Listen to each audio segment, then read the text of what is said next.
Hello everyone, how are you all? I hope you are all doing good. So, in previous class, we discussed about reaching the unreached and save our soul. ఈ రెండు topics నిన్న మనం చూసుకున్నాము. దీంట్లో ఇంకా remaining part కొంచెం ఉంది కదా it side. First all of you take page number 28.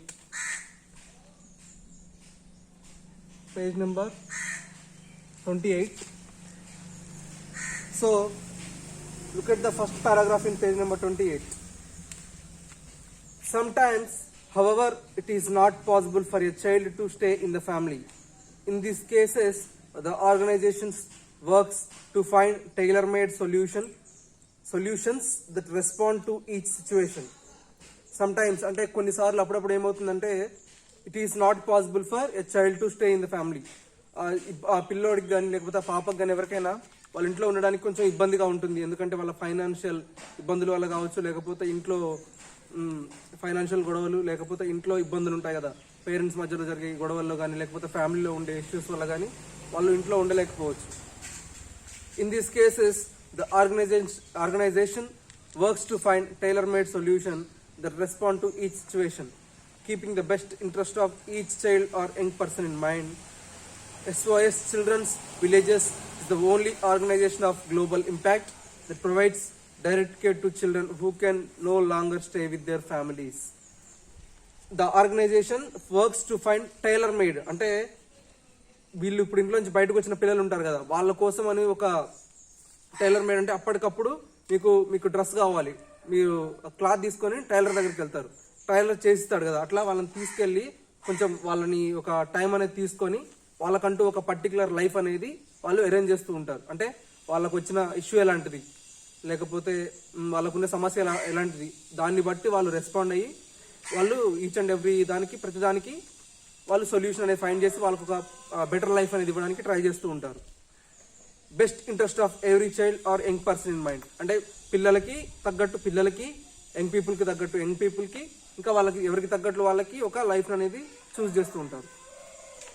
SOS Children's Villages is the only organization of global impact that provides direct care to children who can no longer stay with their families.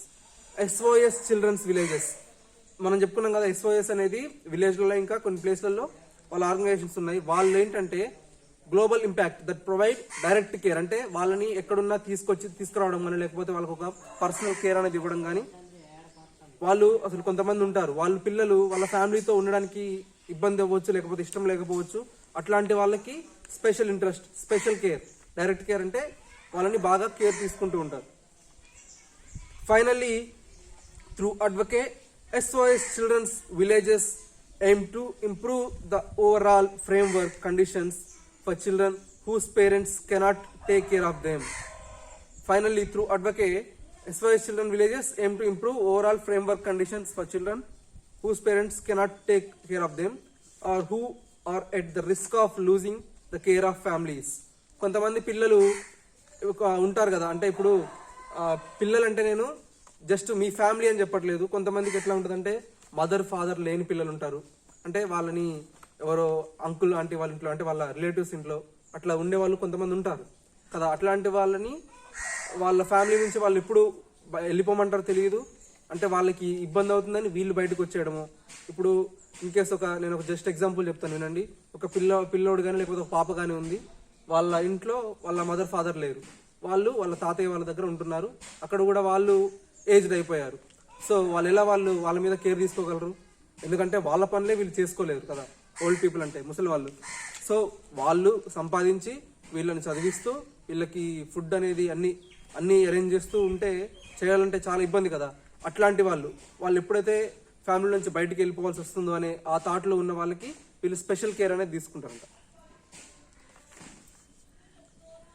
Successful advocate based on their experience as a practitioner brings about changes in policies and practices that weaken children's rights to lead sustainable changes to improve the situation for children and family everywhere. వీళ్ళ successful idea ఏంటంటే వాళ్ళ ఎక్స్పీరియన్స్ని తగ్గట్టు ఒక practitioner, అంటే వాళ్ళకు ఒక ఐడియాస్ని brings about changes in policies and practices that weaken children's rights. కొన్ని పిల్లలకి అనేవి కొన్ని రైట్స్ ఉంటాయి, చెప్పాము కదా నిన్న, 18 ఇయర్స్ కింద వాళ్ళు ఎక్కడ వర్క్ చేయడానికి వాళ్ళకి ఎలో లేదు. సో వీళ్ళకి 18 ఇయర్స్ వరకు వీళ్ళకి ఒక స్పెషల్ కేర్ తీసుకొని వాళ్ళకి ఒక ప్రాక్టీస్ అనేది ఇంకా brings about changes in policies and practices that weaken children's rights, sustainable changes to improve the situation for children and families everywhere. అంటే అక్కడ వాళ్ళ SOS లో కొన్ని ఫ్యామిలీస్ని అరేంజ్ చేస్తామని చెప్పుకున్నాం కదా నిన్న. అంటే వాళ్ళకంటూ ఒక పర్సనల్ ఫ్యామిలీ లాగా, అంటే ఒక బ్రదర్ లాగా, ఒక ఫాదర్ లాగా, ఒక సిస్టర్ లాగా, అట్లా వాళ్ళలో ఉన్న చేంజెస్ని, అంటే వాళ్ళు ఇప్పుడు ఒక పెద్ద ఆయన ఉన్నాడు, అతను మంచి ఒక జాబ్ వచ్చి అతను వెళ్ళిపోయాడు. సో నెక్స్ట్ వచ్చే వాళ్ళని ఈ ఫ్యామిలీలో అడ్జస్ట్ చేయడానికి వాళ్ళు చూస్తూ ఉండాలి కదా. సో అట్లాంటివన్నీ వీళ్ళు వాళ్ళకున్న ఏమంటారు ఎక్స్పీరియన్స్ ద్వారా వీళ్ళవన్నీ ఈజీగా చేయడానికి ఉంటుంది. So that is the end of this topic.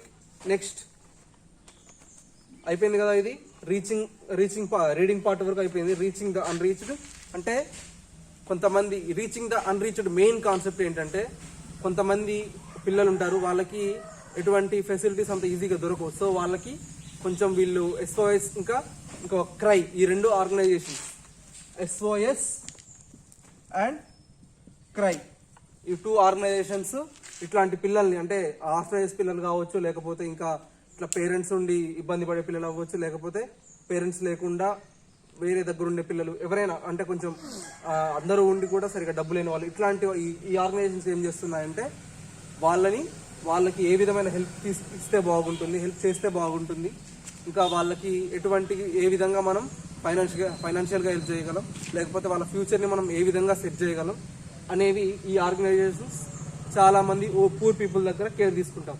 So మనకి వీటి గురించి ఎక్కువ తెలియదు, ఎందుకంటే మనకి మదర్ ఉన్నారు, ఫాదర్ ఉన్నారు, మనకంతా బాగానే ఉంది, పొలం ఉంది, లేకపోతే మనకి అంతా బండి ఉంది, అన్నీ ఉన్నాయి. సో వీళ్ళకి అవన్నీ తెలియదు కదా. సో ఇట్లాంటి వాళ్ళ గురించి కేర్ తీసుకోవడానికి కొన్ని ఆర్గనైజేషన్స్ ఉంటేనే సొసైటీ అనేది బాగుంటుంది. కాబట్టి అటువంటి ఉద్దేశంతోనే ఈ ఆర్గనైజేషన్స్, ఇవనే కాదు ఇంకా చాలా ఆర్గనైజేషన్స్ ఉన్నాయి, కాకపోతే వీళ్ళు ఇక్కడ ఈ కాన్సెప్ట్లో వీళ్ళని మెన్షన్ చేశారు. So that is the thing we need to learn from this reading part. Next comprehension. Next part చూడండి. Answer the following questions. Complete the following table based on the above article. ఇక్కడ మనకు ఒక table ఇచ్చాడు, మనకు పైన ఇచ్చిన article ఉంది కదా, అంటే మన రీడింగ్ పార్ట్ అవ్వచ్చు, లేకపోతే ఇది అవ్వచ్చు. దీంట్లోంచి ఇక్కడ ఉన్న టేబుల్ని కంప్లీట్ చేయమంటున్నాడు. ఫస్ట్ సీరియల్ నెంబర్ ఇచ్చాడు, నేమ్ ఆఫ్ ద చైల్డ్, అంటే ఎంతమంది క్యారెక్టర్స్ ఉన్నారు ఈ ప్యాసేజ్లో కానీ ఈ రీడింగ్ పార్ట్లో, నేమ్స్ 1 అయితే 1, 2 అయితే 2, 3 అయితే 3, 4 అయితే 4, అట్లా. Age, kids, children age. Next nature of work for which engaged, వాళ్ళని నేచర్ ఆఫ్ వర్క్ అంటే వాళ్ళు చేసే పని ఎటువంటిది అనేది మీరు ఇక్కడ థర్డ్ కాలంలో రాయాలి. So first one is name, next age, ఇట్లా ఎంతమంది ఉంటే ఎంతమంది. So next who rescued the 2 children. Who rescued అంటే వాళ్ళని కాపాడింది ఎవరు, ఆ ఇద్దరు పిల్లల్ని కాపాడింది ఎవరు. Where did they take them to, వాళ్ళని కాపాడింది ఎవరు, వాళ్ళని ఎక్కడికి తీసుకువెళ్ళారు అనేది question. Many households in your neighbourhood employ children to do their mental jobs. What will you do to save those children. Many house holds అంటే చాలా మంది వాళ్ళ పిల్లల్ని నైబర్హుడ్లో, అంటే mental jobs. What will you do to save those children. కొంతమంది పిల్లల్ని వాళ్ళని కొన్ని జాబ్స్కి అపాయింట్ చేస్తూ ఉంటారు. మీరు ఎలా అట్లాంటి పిల్లల్ని, ఇప్పుడు మీ నైబర్హుడ్లో కొంతమంది బయట నుంచి తీసుకొస్తారు కదా చిన్న చిన్న పిల్లల్ని వర్క్ చేయించడానికి, అట్లాంటి పిల్లల్ని మీరు చూసినప్పుడు మీకు ఆ టైంలో ఎట్లా అనిపిస్తుంది, వాళ్ళని ఒకవేళ సేవ్ చేయాలనుకుంటే మీరేం చేస్తారు. What is the role of CRY. CRY organisation యొక్క రోల్ ఏంటి, అంటే వాళ్ళ యొక్క మెయిన్ కాన్సెప్ట్ ఏంటి అనేది fourth question. Sorry. Whom can children report about their abuse. Whom అంటే తెలుసు కదా మీకు మీనింగ్. హూమ్ అంటే ఎవరికి అని. హూమ్ అంటే ఎవరికి. Whom can children report about their abuse. వాళ్ళకు వచ్చే అబ్యూస్ అంటే వాళ్ళని ఇప్పుడు ఒక దగ్గర వర్క్ చేయించారనుకోండి చిన్నపిల్లల్ని, వాళ్ళని అంత ఈజీగా ఏం వర్క్ చేయనివ్వరు, ఎందుకంటే వాళ్ళ పిల్లలు కదా, ఏం చేసినా వాళ్ళు తిట్టినా పడతారులే, కొట్టినా పడతారులే అనుకుని చాలామంది ఉంటారు. సో ఇప్పుడు మీరు జనరల్గా ఎక్కడైనా చూసినా పిల్లల్ని ఇంట్లో వర్క్లో కానివ్వండి, లేకపోతే బయట షాప్లో వర్క్లో కానివ్వండి, ఊరికే తిట్టుతూ కొడుతూ ఉంటారు. అప్పుడు అట్లా చేసినప్పుడు ఆ పిల్లలు ఎవరికి రిపోర్ట్ చేయాలంటే ఎవరికి కంప్లైంట్ ఇవ్వాలి అనేది 5th question. Next how does SOS work. SOS అంటే చెప్పుకున్నాం కదా, సేవ్ అవర్ సోల్. ఈ ఆర్గనైజేషన్ యొక్క రోల్ ఏంటి అంటే వాళ్ళ మెయిన్ థీమ్ ఏంటి, వాళ్ళు ఏ విధంగా పిల్లలకి హెల్ప్ అవుతారు, లేకపోతే పిల్లల్ని ఏ విధంగా వాళ్ళు లైఫ్లో సెటిల్ అవ్వడానికి హెల్ప్ చేస్తారు అనేది 6th క్వశ్చన్.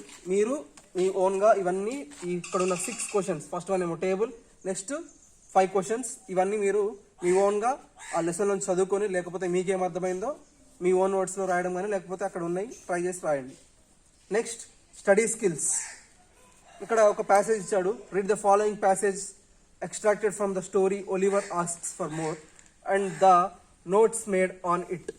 ఇక్కడ మనకు ఒక ప్యాసేజ్ ఇచ్చారు, ఇంకేవో నోట్స్ తయారు చేశారంట, ఒకసారి నేను చూద్దాం. The members of this board were very wise and philosophical. As they turned their attention to the workhouse, they discovered that it was a regular place of public entertainment for the poorer classes. It was the place where they had the breakfast, dinner, tea and supper all the year round and free, where it was all play and no work. This was really a shocking state of affairs. They were of the opinion that the poor should be given only 2 alternatives: to starve either quickly outside the workhouse or gradually inside the house. With this view, they decided that the inmates of the workhouse would be issued 3 meals of a thin gruel a day with onion twice a week. For the first 6 months after Oliver Twist was moved in, the system was in full operation. As a result, during this period, the number of workhouse inmates got smaller and the inmates themselves shrank in size and became thinner. ఇక్కడ ఇచ్చిన passage చూసాం కదా మనం, ఇది already Oliver asks for మోర్లో ఉన్న స్టోరీలో ఉన్న ఒక ప్యాసేజ్. ఇది ఆ ప్యాసేజ్ మెయిన్ ఒక మనకి ఆల్రెడీ ఐడియా ఉంది కాబట్టి ఒకసారి ఏంటంటే చెప్పుకునేది, అక్కడ బోర్డు మెంబర్స్ ఉన్నారు కదా, వాళ్ళు చాలా తెలివి గల వాళ్ళు, ఇంకా ఫిలాసఫర్స్ అంటే చాలా గొప్పవాళ్ళు.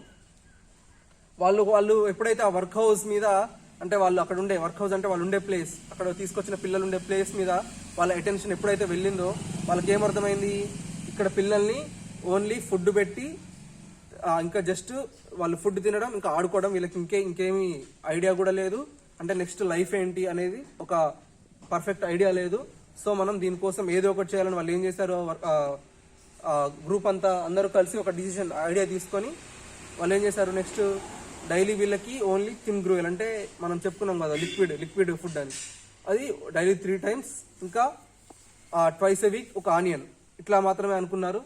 ఆఫ్టర్ ఒలివర్ జాయిన్ అయిన కొన్ని రోజులకే ఈ రూల్స్ స్ట్రిక్ట్గా ఉండేసరికి వాళ్ళకి అప్పుడేమైంది, అక్కడ ఉన్న వాళ్ళందరూ పిల్లలు బాగా సన్నగా అయిపోయి చాలా ఇబ్బంది పడుతూ ఉన్నారు. So that is the main meaning of this complete. అంటే మనం కంప్లీట్గా చదువుకున్నాం కానీ మీనింగ్ క్లియర్గా చెప్పలేదు. సో మీకు ఆల్రెడీ తెలుసు కాబట్టి బ్రీఫ్గా చెప్పా.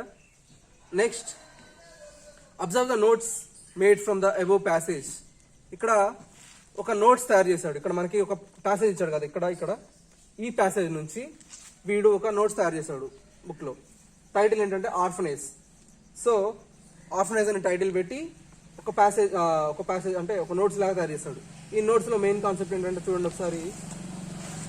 First board, the board. Next second one the decision. Third one, result of the decision.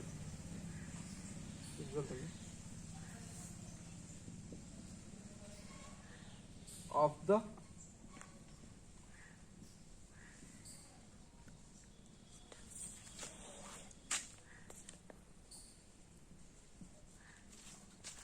ఇవి మెయిన్ వాళ్ళ కాన్సెప్ట్స్. అంటే వాళ్ళు తీసుకున్న ఒక ఎస్సేలోంచి, ఆ ప్యాసేజ్లోంచి ఒక నోట్స్ తయారు చేశారు. ఈ నోట్స్లో వాళ్ళు ఇవి 3 parts మెయిన్గా మెన్షన్ చేస్తారు క్లియర్గా. చూడండి, ఫస్ట్ నోట్స్లో first main concept the board. Very wise and a philosophical men. Their attention to the work house was a regular place of public entertainment, had breakfast, dinner, tea and supper, all play and no work. The board అంటే ఎవరు, అక్కడ ఉన్న members ఉన్నారు కదా, ఆ board వాళ్ళకి. అంటే ఇక్కడ మీకు పారాగ్రాఫ్ చూడండి, మినిమం ఇక్కడ ఒక 6 lines, ఇక్కడ ఒక 11 lines ఉన్నాయి. So that is a big passage. వాళ్ళు దాంట్లోంచి కొన్ని మెయిన్ పాయింట్స్ తీసుకొని ఇక్కడ ఒక నోట్స్ లాగా ప్రిపేర్ చేశారు. ఈ నోట్స్లో వాళ్ళ మెయిన్ కాన్సెప్ట్స్ ఏంటంటే ద బోర్డ్ అంటే వాళ్ళ గురించి మనకి ఇక్కడ ఉన్న ఏబిసి అనే 3 పాయింట్స్లో మనకి ఎక్స్ప్లెయిన్ చేశారు. ఆ బోర్డ్ ఎలాంటి వాళ్ళు అంటే very wise and philosophical men. Next వాళ్ళ అటెన్షన్ అనేది వర్క్ హౌస్ మీదకి వెళ్ళింది కాబట్టి so their attention to the work house was a regular place of public entertainment. అంటే వాళ్ళకి ఏమనిపించింది అక్కడ చూశాక, had breakfast, dinner, tea and supper. అంటే వాళ్ళకి అన్ని టీ, బ్రేక్ఫాస్ట్, సప్పర్ అన్ని వాళ్ళకి టైంకి జరిగిపోతున్నాయి. All play and no work. అంటే వాళ్ళు తినడం, ఆడుకోవడం తప్ప వాళ్ళకి ఇంకొక పని అనేది ఏం తెలియదు అనేది ఈ బోర్డ్ అనే కాన్సెప్ట్లో వాళ్ళు తీసుకున్న 3 పాయింట్స్. Next the decision. వాళ్ళు తీసుకున్న డిసిషన్ ఏంటి? To starve quickly out side the work house, gradually inside the house, issued 3 meals of thin gruel onion twice a week. వాళ్ళు తీసుకున్న డిసిషన్ ఏంటి అంటే వాళ్ళకి ఆకలి అవ్వాలి తొందరగా out side the work house. అంటే వాళ్ళు వర్క్ హౌస్ బయట ఉన్నప్పుడే ఆకలి అవ్వాలి. గ్రాడ్యువల్లీ ఇన్సైడ్ ద హౌస్, వాళ్ళు లోపల ఉన్నప్పుడు కూడా వాళ్ళకి ఆకలి అవ్వాలి. సో వాళ్ళు తీసుకున్న డిసిషన్ ఏంటి? Issued 3 meals of thin gruel. వాళ్ళకి 3 times ఆ థిన్ గ్రూయల్ అనేది డైలీ 3 times ఇవ్వాలి. Next and onion twice a week, weekly 2 times onion ఇవ్వాలి. So that is the decision they took. Next the result of the decision. Result of the decision ఏంటంటే అక్కడ 3 points ఇచ్చాడు. The inmates of the work house got smaller in number, shrank in size, became thinner. The inmates of the work house got smaller in number. అందులో ఉండే inmates, హౌస్లో ఉండే inmates తగ్గిపోతూ వచ్చారు. స్ట్రాంక్ in size అంటే సైజు కూడా తగ్గడం మొదలైంది. బికేమ్ థిన్నర్ అంటే సన్నగా అయిపోయారు. So this is the 3 main concepts they took from this passage. ఒక ఆర్ఫనేజ్ అనే కాన్సెప్ట్ తీసుకొని వీళ్ళు 3 కాన్సెప్ట్ తీసుకున్నారు. దీంట్లో ఫస్ట్ ఒక 3 points, దీంట్లో ఒక 2 points, దీంట్లో 3 points వీళ్ళు తయారు చేశారు. సో ఇప్పుడు మీరు చేయాల్సిన వర్క్ ఏంటి అంటే కింద చూడండి. Now read the passage child rights and you once again and make notes from it. వీళ్ళు ఇక్కడ ఇచ్చిన ప్యాసేజ్ నుంచి వీళ్ళు ఇలా ఏం తయారు చేశారు? ఒక నోట్స్ తయారు చేశారు కదా, 3 points, మెయిన్ 3 points ఒకటి క్రియేట్ చేసి. సో మీరు చేయాల్సిన వర్క్ ఏంటి అంటే cry child rights and you అని ఉంది కదా, ఏది చైల్డ్ రైట్స్ అండ్ యూ? ఈ కాన్సెప్ట్. సో ఈ సేవ్ అవర్ సోల్ అవసరం లేదు. సో ఇక్కడ రీచింగ్ ద అన్రీచ్డ్ ఈ కాన్సెప్ట్ లోంచి, లేకపోతే క్రై ఆర్గనైజేషన్ ఇన్వాల్వ్ అయిన దగ్గర నుంచి అయినా పర్లేదు, అట్లా తీసుకొని ఒక కాన్సెప్ట్ అంటే టైటిల్ ఏమో క్రై ఆర్గనైజేషన్ పెట్టి అక్కడ మీకు మెయిన్ ఏ కాన్సెప్ట్ మెయిన్ అనిపించింది. ఇక్కడ the board, the decision, the result of the children, result of the decision అని ఉంది కదా. సో మీకు ఆ కాన్సెప్ట్ లో మీరు ఏ పాయింట్స్ తీసుకుంటారు అంటే ఏ కాన్సెప్ట్లు తీసుకుంటారు ఆ పారాగ్రాఫ్స్ నుంచి, వాటిలో ఏ పాయింట్స్ ఇంక్లూడ్ చేసి రాస్తారనేది మీ ఇష్టం. So try to do by your own. ఈజీగా రాయగలరు, ఎందుకంటే ఇక్కడ మీకు జస్ట్ 2 paragraphs ఇచ్చాడు కాబట్టి ఇక్కడ ఇంత చిన్నగా వచ్చింది. సో ఇక్కడ మీకు లెసన్ పెద్దగానే ఉంది కాబట్టి మీరు ఇక్కడ 3 తీసుకున్నాడు వీడైతే, మీరు 4 తీసుకోవచ్చు, 5 తీసుకోవచ్చు, ఎట్లయినా మీకు ఇష్టం. లేకపోతే 3 తీసుకోండి మీరు కూడా, మీకు ఈజీగా ఉంటుంది అనుకుంటే.